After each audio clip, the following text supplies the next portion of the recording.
નમસ્કાર વિદ્યાર્થી મિત્રો, લિબર્ટી સ્કૂલમાં ઓનલાઈન ક્લાસીસમાં આપનું હાર્દિક સ્વાગત છે. આજે આપણે આજના લેક્ચરમાં ક્લાસિફિકેશન ઓફ લેંગ્વેજ ફંક્શનના આગળના ફંક્શન વિશે અભ્યાસ કરીશું.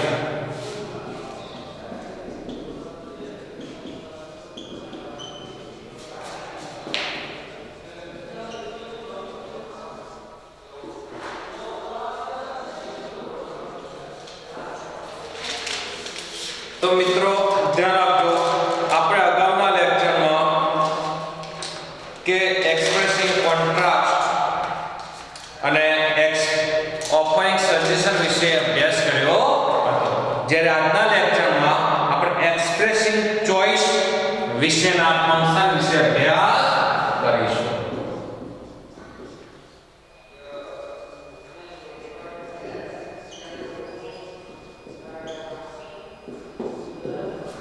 તો મિત્રો ધ્યાન આપજો, એક્સપ્રેસિંગ ચોઇસ બહુ આ ફંક્શન વારંવાર પૂછાય છે. તો કે વ્યક્તિની કોઈ ઈચ્છા વ્યક્ત કરવા માટે, ધ્યાન આપજો પહેલો પોઈન્ટ કે વ્યક્તિની કોઈ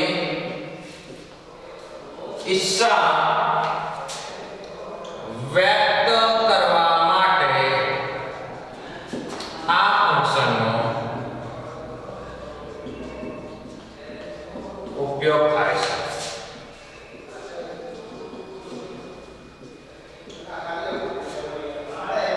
કે વ્યક્તિની કોઈ ઈચ્છા વ્યક્ત કરવા માટે આ ફંક્શન ઉપયોગ થાય.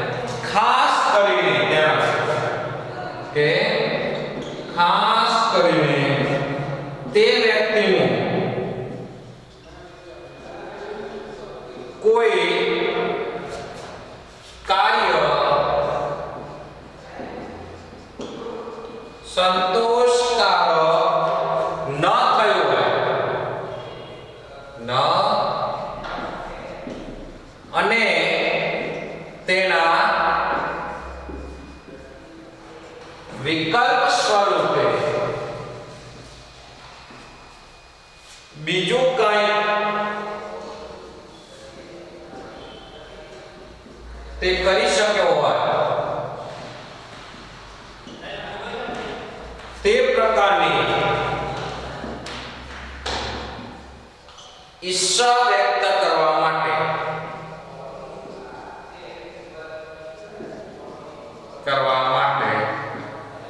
આ ફંક્શનનો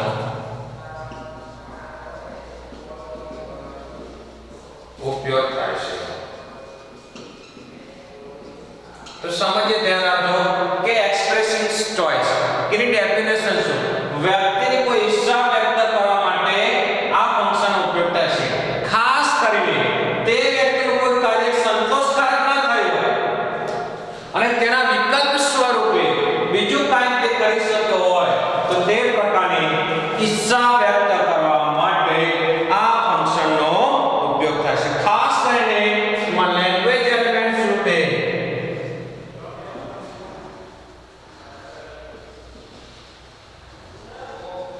ખાસ કરીને આમાં લેંગ્વેજ એલિમેન્ટ રૂપે વુડ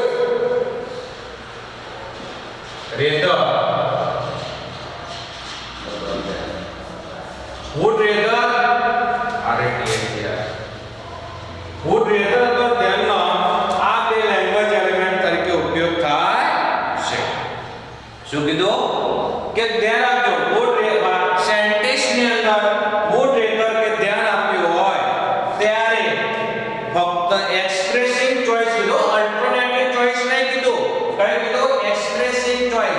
જ્યારે અલ્ટરનેટિવ ચોઇસમાં બીજો હશે, એ એક્સપ્રેસિંગ ચોઇસમાં વુડ રેધર ધ્યાન આપ્યું હોય ત્યારે શું આવશે?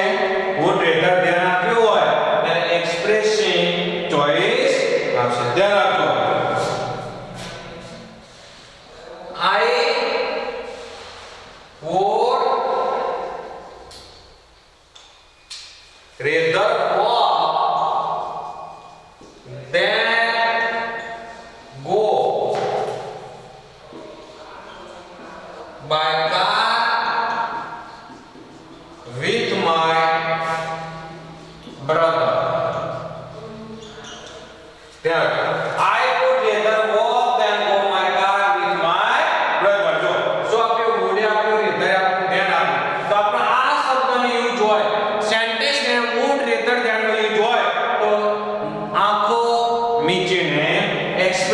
ચોઈસ મૂકી દેવો, કોઈ પણ જાતનો વિચાર્યા વગર.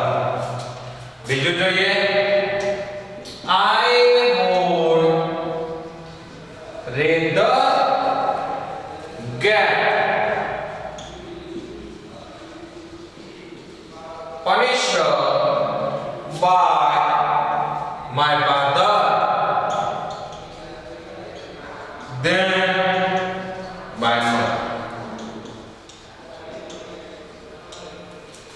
I would rather get punished by my father than my. So I would rather અને ત્યાં આવ્યા તો એક્સપ્રેશન ચોઈસ મૂકી દેવું. બીજો સેન્ટેન્સ જોઈએ, થર્ડ સેન્ટેન્સ કે I would rather conduct an activity than take part in. જો સેન્ટેન્સ ને આપણો આખો વુડ નહીં આપે પણ ડી આપણે આઈ સાથે આ આપ્યું હોય અને એપોસ્ટ્રોફીસ આપ્યું હોય, બરાબર, ત્યારે આઈ વુડ સમજી અને રેધર પછી ધ્યાન મૂકી દેવું. તો ફરીથી ધ્યાન આપજો કે સેન્ટેન્સમાં વુડ રેધર ધ્યાન હોય ત્યારે એક્સપ્રેસિંગ ચોઈસ નામનું વાક્ય બનશે. કે એક્સપ્રેસિંગ ચોઈસ ક્યારે વપરાય? વ્યક્તિની કોઈ ઈચ્છા વ્યક્ત કરવા માટે આ ફંક્શન વપરાય. ખાસ કરીને તે વ્યક્તિનું કોઈ કાર્ય સંતુષ્ટ ન થયું હોય અને તેના વિકલ્પ સ્વરૂપે બીજું કાર્ય કરી શક્યો હોય તે પ્રકારની ઈચ્છા વ્યક્ત કરવા માટે આ ફંક્શનનો ઉપયોગ થાય છે. Language element would rather than, જ્યારે સેન્ટેન્સની અંદર વુડ રેધર ધેન આવે ત્યારે એક્સપ્રેસિંગ ચોઈસ મૂકી દેવું. તો ફર્સ્ટ સેન્ટેન્સ જો I would rather walk than go by car with my brother, would rather આવી ગયો. Second I would rather get punished by my father than જો વુડ રેધર ધેન આવી ગયો તો એક્સપ્રેસિંગ ચોઈસ. બીજું I would rather conduct an activity than, I would rather આવી ગયું તો શું હશે? Expressing choice. જોજો મિત્રો, આ ફક્ત would rather than expressing choice માટે જ વપરાય છે. જ્યારે અલ્ટરનેટિવ ચોઈસ કીધું હોય, એક્સપ્રેસિંગ અલ્ટરનેટિવ ચોઈસ કીધું હોય તો અલ્ટરનેટિવમાં બીજું આવશે, બરાબર. ફક્ત આ એક્સપ્રેસિંગ ચોઈસ માટે છે. તો વિદ્યાર્થી મિત્રો, તમને આ લેંગ્વેજ ફંક્શનમાં ખબર પડી ગઈ હશે. હવે બીજું લેંગ્વેજ ફંક્શન જોઈએ, expressing alternative choice.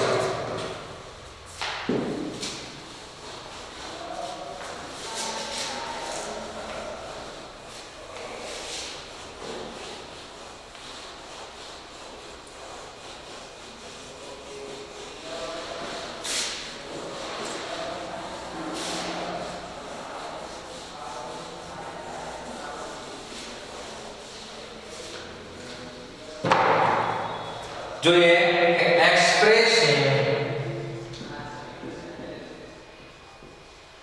Alternative choice.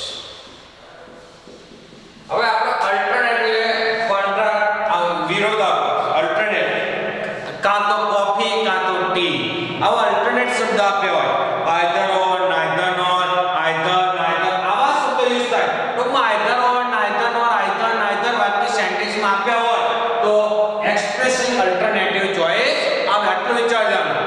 શું ત્રણ શબ્દો either or, neither nor, either ને નાઈધર, આ શબ્દો આપ્યા હોય તો અલ્ટરનેટિવ ચોઈસ વિચારી લેવાનું. તો આપણે ડેફિનેશન જોઈએ તો ધ્યાન રાખજો. જ્યારે વ્યક્તિ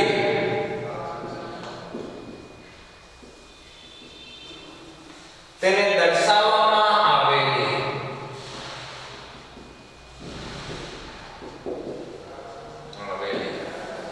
બેમાંથી એક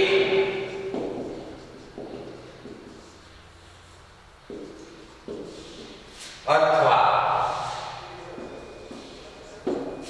બેમાંથી એક પણ નહીં,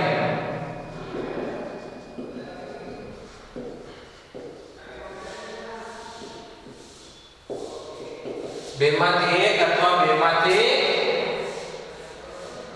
એક પણ ન હોય તેવી પસંદગીની રજૂઆત કરવા માંગતા હોય ત્યારે આ ફંક્શનનો ઉપયોગ થાય છે.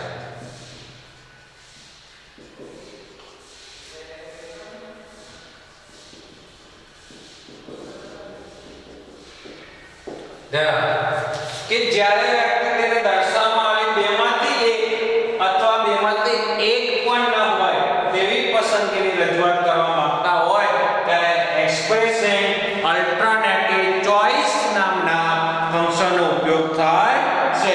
તેમાં કયા લેંગ્વેજ ફંક્શન હોય તો ધ્યાન રાખજો મિત્રો. લેંગ્વેજ એલિમેન્ટ્સ કયા?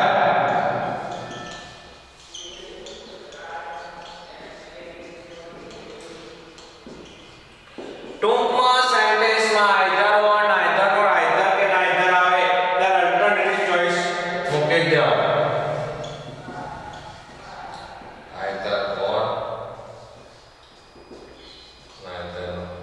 મોટે ભાગે આ શબ્દો છે આઇધર ઓર અથવા નાઇધર.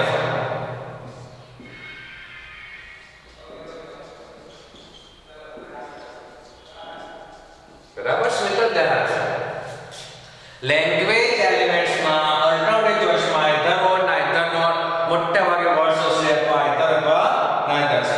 જો આ એલિમેન્ટ્સ લેંગ્વેજ એલિમેન્ટ્સનો ઉપયોગ થાય ત્યારે વાક્ય અલ્ટરનેટિવ ચોઇસમાં બેમાંથી એકની પસંદગી કરવામાં આવે ત્યારે કયા શબ્દનો ઉપયોગ થશે? આઇધર. અલ્ટરનેટિવ ચોઇસ નામના ફંક્શનનો ઉપયોગ થશે. જોઈએ either Kripa or Archana will accompany you. ધ્યાન રાખજો આ વાક્ય છે either Kripa or Archana will accompany you.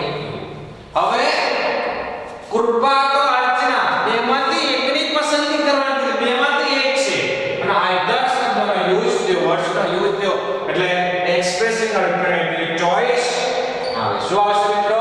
આ સેન્ટેન્સમાં expressing alternative choice. Second sentence જોઈએ. અમીશા will choose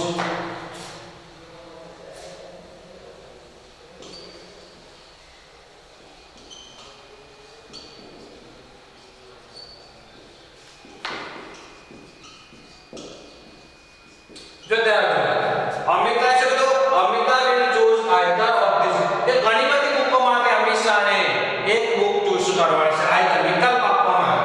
ઘણી બધી બુક માટે અમીશાને એક બુક ચૂઝ કર અને આઈધર વિકલ્પ આપ્યો એટલે શું આવશે? Alternative choice. આમાં કૃપા ઓર અર્ચનાએ ઘણી બધી બુકોમાંથી એક કરવાની છે. હવે થર્ડ એક્ઝામ્પલ જોઈએ. It is neither costly nor cheap.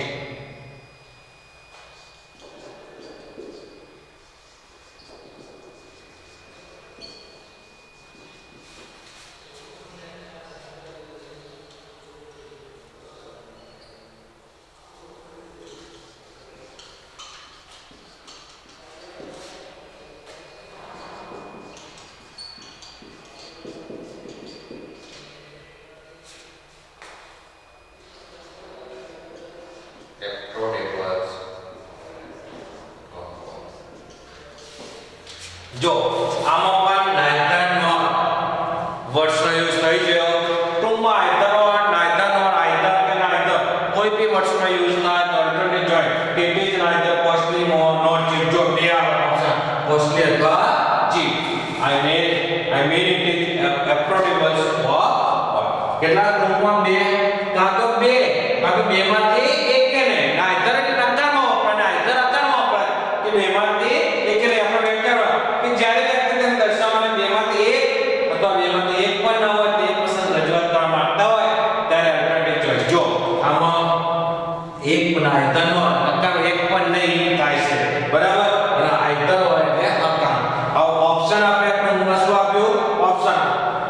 સેન્ટેન્સમાં either or neither or either neither હોય ત્યારે એક્સપ્રેસિંગ અલ્ટરનેટિવ ચોઇસ મૂકવામાં આવે છે. તો વિદ્યાર્થી મિત્રો તમને ખબર પડી ગઈ છે કે એક્સપ્રેસિંગ ચોઇસ ક્યારે એક્સપ્રેસિંગ ચોઇસમાં ફક્ત ક્યારે વપરાય કે કોઈ વ્યક્તિ ઈચ્છા વ્યક્ત કરવા માટે વપરાવા આવશે એમાં વુડ રેધર ત્યાં હોય. જ્યારે એક્સપ્રેસિંગ અલ્ટરનેટિવ ચોઇસમાં વ્યક્તિ દર્શાવવાની બેમાંથી એક પણ અથવા બેમાંથી એક પણ ન હોય એ પસંદ રજૂઆત કરવા માંગતા હોય ત્યારે એક્સપ્રેસિંગ અલ્ટરનેટિવ ચોઇસ વપરાય છે. અને એક્સપ્રેસિંગ અલ્ટરનેટિવ ચોઇસમાં લેંગ્વેજ એલિમેન્ટમાં either or neither or either neither જેવા વર્ડ્સ યુઝ થાય છે. તો વિદ્યાર્થી મિત્રો આ બે ફંક્શન ખાસ નજીક છે, એક જેવા છે અને નીચે ડેફિનેશન અને વર્ડ્સ અલગ અલગ છે. તો હું એ સમજાય રીતે સમજીને તમે નોટબુકમાં લખી દેજો.